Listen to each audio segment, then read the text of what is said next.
CDU 청담윤 성형외과 피부과 양동준 원장입니다. 김선희 이사입니다. 우리나라에서 가장 많이 하는 성형수술은 짐작이 되시죠?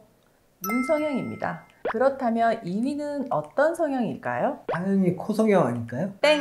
주름 성형이 2위, 3위가 코 성형입니다. 4위가 가슴이라고 하네요. 원장님, 다시 문제 드립니다. 그렇다면 재수술 1위는 무엇일까요? 이번에는 꼭 맞출게요. 코 재수술.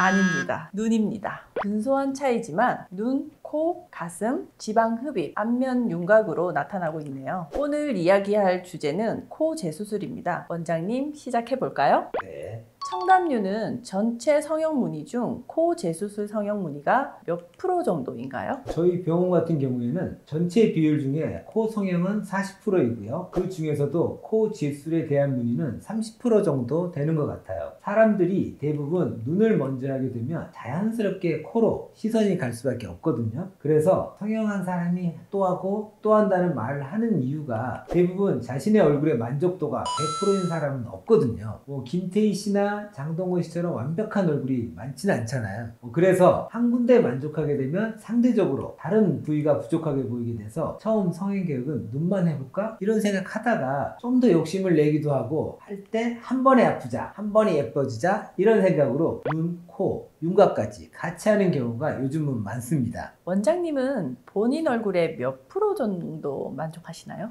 저는 한 95%. 전 뭐 대체로 만족하는 편입니다.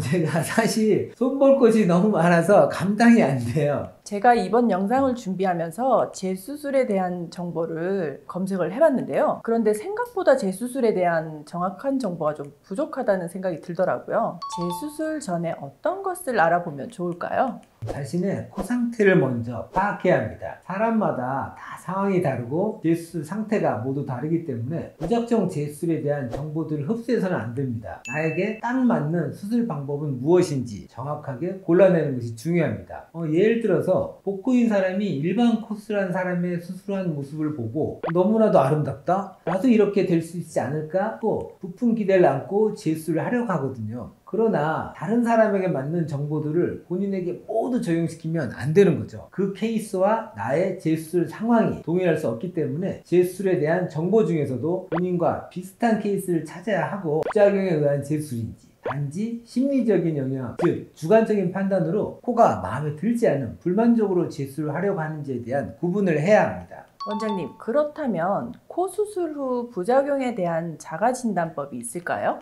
눈으로 확연히 드러나는 부작용이 아니라면 개인이 쉽게 알아차리기 어려운 경우도 있는데요. 먼저 본인이 알 수 있는 부작용은 염증이 생기는 경우나 코끝이 자주 아프고 자극이 되는 경우, 또 눈에 보일 정도로 코가 점점 휘거나 피부 색깔이 바뀌는 경우, 또 보형물이 밖으로 보여서 아예 튀어나오는 경우에도 본인이 판단할 수 있겠죠. 그러나 알게 모르게 코의 높이가 낮아지는 것 같다, 코가 들리는 기분이 든다, 코가 조이는 느낌이 든다, 코가 점점 이상하게 짧아지는 것 같다는 등의 미세한 부분은 사실 개인이 알기가 어렵습니다. 그러나 이런 경우에도 주저하지 마시고 수술받은 병원을 찾아가서 이러한 문제점이 있다고 상담받는 것이 가장 중요합니다. 여기서 많은 사람들이 궁금해하는 것이기도 하고 저도 참 궁금해요. 코 수술을 받은 첫 병원에 가서 수술을 받아야 할지 아니면 다른 병원에서 재수술을 받아야 할까요?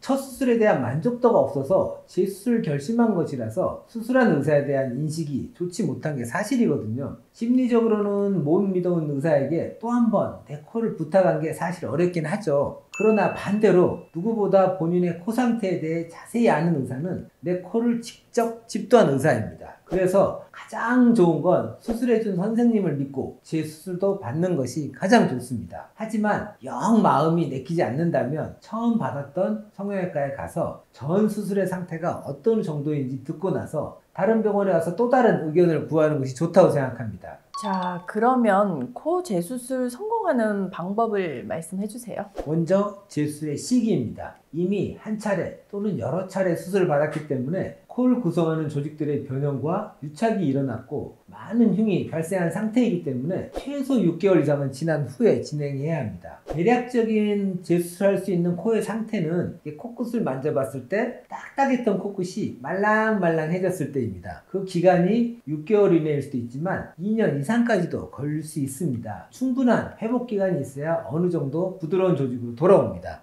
전반적인 조직이 부드러워지고 성형 부위가 회복이 돼야 재수술이 가능하기 때문에 본인의 몸에서 자연 치유되는 기간을 충분히 기다린 후에 재수술을 고려하는 것이 좋습니다. 하지만 생각보다 회복이 잘 안 되고 있다면 무작정 기다릴 게 아니라 PRP, 줄기세포 등의 주사도 고려해 보는 것이 좋겠습니다. 두 번째로는 실패 원인을 정확하게 분석해야 합니다. 앞서 말씀드린 것처럼 염증으로 인한 구축 현상으로 코 변형, 코 모양의 휘어짐 또는 비대칭, 삽입된 보형물의 문제라든가 트렌드에 떨어지거나 심리적인 불만족 등 코 재수술 케이스는 생각보다 되게 다양하기 때문에 첫 수술보다 수술 과정이 어렵고 난이도 역시 까다롭습니다. 앞선 수술의 실패 원인이 무엇인지 정확하게 분석하고 현재 상태에 적합한 수술 방법을 시행하는 것이 가장 중요하다고 말씀드릴 수 있습니다. 그리고 코 재수술 방법에 있어서도 개방형, 비개방형 코 재수술로 나눠 진행할 수 있는데요. 비개방형 코 재수술은 코 안쪽을 절개해서 앞선 수술의 조직 손상을 최소화하여 흉터에 대한 부담감을 줄일 수 있고, 개방형 코 재수술은 난이도가 높은 코 재수술을 시행할 때 많이 사용되는 방법으로 정확한 시야 확보가 가능하여 확실한 개선과 교정 시 적합한데요. 물론 이런 수술 방법에 있어서도 개개인의 상태가 다르기 때문에 전문의와의 상담이 필수적입니다. 마지막으로 사용되는 보형물을 고려해야 됩니다. 코 성형 시 코 라인을 디자인하기 위해 대부분이 보형물을 삽입하여 진행되며 이로 인한 비침이라든가 튀어나옴 등의 부작용들도 발생할 수 있습니다. 보통은 전문의의 견해에 따라 보형물은 결정되기 마련이지만 수술 당사자 역시 기본적인 내용은 숙지하고 면담을 가져야 좀 더 충분한 상담이 될 수 있습니다. 덧붙여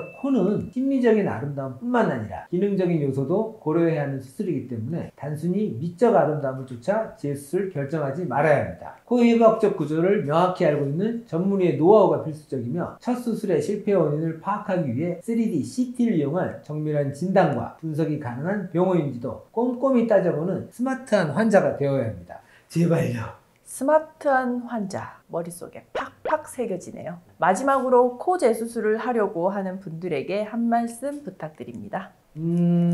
일단 많은 원장님들을 직접 만나세요. 재수술인 것만큼 발품을 팔아야 합니다. 상담 실장님이나 코디분들과 상담만 하고 수술을 받는 경우도 있더라고요. 절대 안 됩니다. 본인이 원하는 것이 뭔지 잘 파악하고 들어주는 그런 원장님 많거든요. 꼭 그런 원장님 만나서 수술하시고 그동안의 소관리를 속 시원하게 해결했으면 좋겠습니다. 원장님 같은 분이시죠? 오늘은 코 재수술에 대해 이야기를 나눠봤는데요. 여러분에게 건강한 정보로 조금이라도 도움이 되면 정말 좋겠습니다. 지금까지 김선희 이사였습니다. CBU 청담여성의학과 부국과 양동준 원장이었습니다.